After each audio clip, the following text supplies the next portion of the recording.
एक औरत दूसरी औरत के कान में किस्वेर पैस्वेर कर रही हो तो समझ जाएं डेटा ट्रांसफर हो रहा है। और जब दूसरी औरत कहे दफ करो हमें क्या उनसे लेना देना, तो समझ जाओ डेटा पूरा ट्रांसफर हो गया है और सेव भी हो गया है।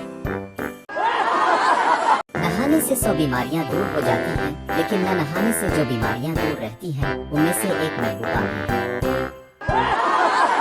शादीशुदा मर्द घर वक्त पर पहुंच जाएं तो खाना गर्म और बीवी ठंडी मिलती है, और अगर देर से पहुंचे तो खाना ठंडा और बीवी गर्म मिलती है। सवा से एक रंगसाज के पास एक आदमी कपड़े रंगवाने आया तो रंगसाज ने पूछा कौन सा रंग करना है। आदमी ने कहा सफेद काले सुर्ख नीले पीले जर्द खाकी और सब्ज के अलावा जो चाहिए कर दी।